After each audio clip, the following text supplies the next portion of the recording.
Salut les motards, salut les motardes.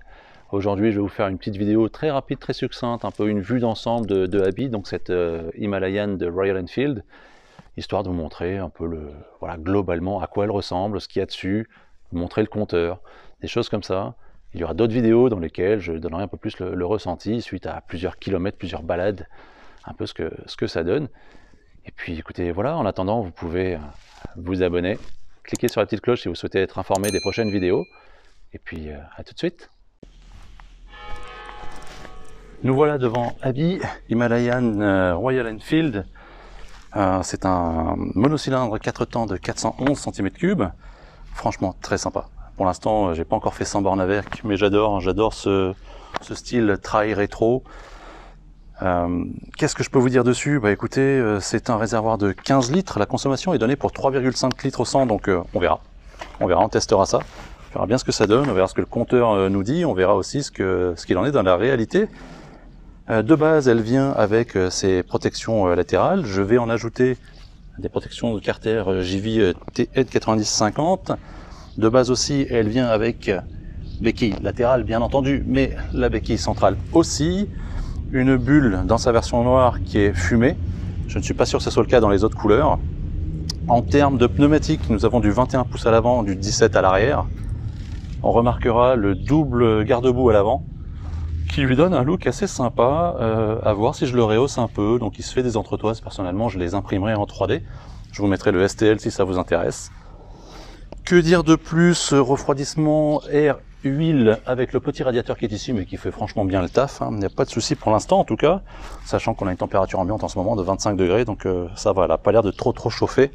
On est plutôt bien. La selle, on a une hauteur de selle d'à peu près 80 cm.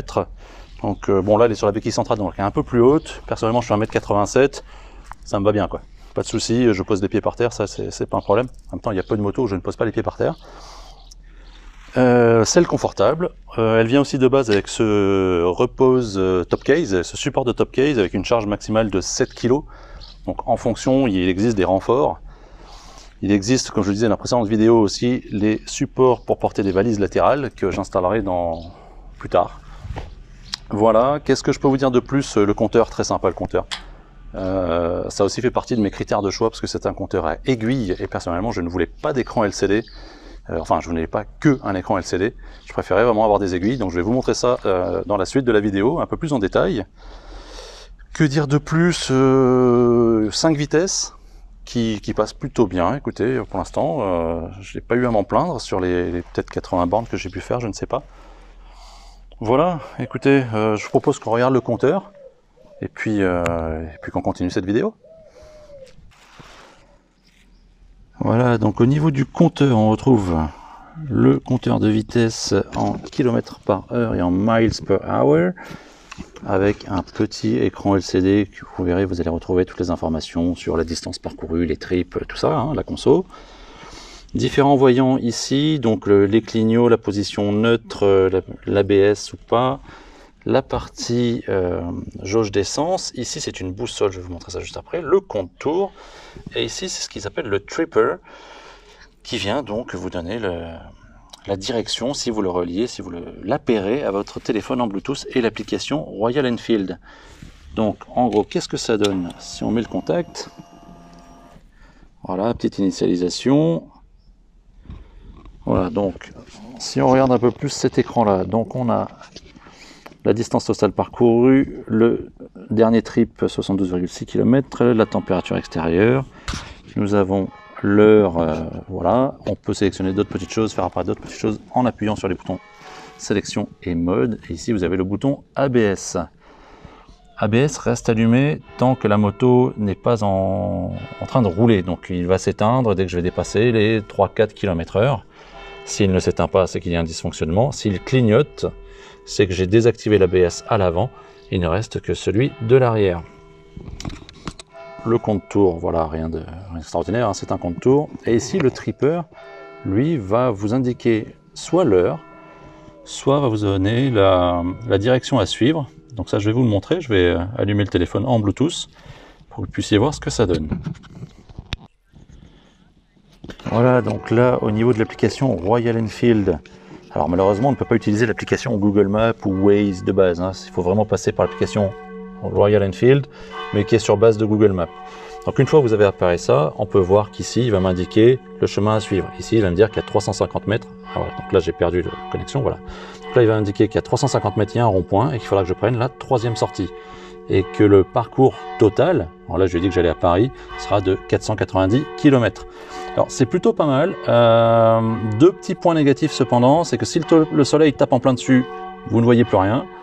Donc, c'est quand même pas mal de garder un point. Là, vu que je suis à l'arrêt, forcément, il essaye de prendre les points GPS et de se localiser. C'est pour ça que vous avez vu la boussole qui tourne.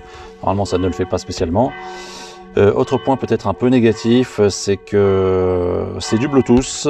Donc ça, à la limite, bon, c'est normal, mais si la connexion n'est pas stable, vous allez vite perdre le signal, quoi. Voilà. Mais sinon, franchement, c'est un compteur qui est suffisant, très sympathique. En tout cas, moi, j'aime bien. Et puis voilà. Après le compteur, je vous montre aussi ce qu'on a sous la selle. D'ailleurs, ça dépasse un peu là, je vais le ranger correctement. Donc l'accès à la serrure de la selle se fait par ici, voilà, avec la même clé que le contact. Et on a, alors ça saute dans quel sens, voilà, ici, on a un petit compartiment qui vient en fait accueillir les outils qui sont sous la selle. Alors on va essayer de ranger ça un petit peu mieux. Et puis voilà, c'est de là que vous allez pouvoir soulever la selle avant. Hop, qu'on va faire, histoire de vous montrer un peu plus ce qu'il y a. Voilà, hein, donc c'est propre, c'est bien rangé, rien à redire. Voilà ce qu'il en est de la partie compartiment sous la selle. C'est-à-dire pas grand-chose au final, mais suffisant. Voilà, c'est à peu près tout pour cette présentation très rapide, très succincte de Abby, donc cette Himalayan de Royal Enfield, 411 cm3, je le répète. Il y aura d'autres vidéos, je pense, je l'espère, ça dépendra de vous. Si vous voulez bien vous abonner, voilà, ça montrera que vous souhaitez, ou en tout cas vous avez envie de voir d'autres vidéos et que ça vous a plu. Je m'excuse encore pour ces vidéos de moto où je ne suis pas encore bien rodé, comme Abby. Voilà, mais il y aura d'autres vidéos, c'est clair, hein, que ce soit des balades avec les potes, que ce soit des installations de protège-carter, de protège-main. On verra, il y aura d'autres choses sur la révision, sur l'utilisation, sur le ressenti, après plusieurs kilomètres de conduite sur cette moto. Voilà, j'espère que ça vous a plu. Encore une fois, n'hésitez pas à vous abonner. Et puis, je vous dis à bientôt et surtout, ride safe. Bye.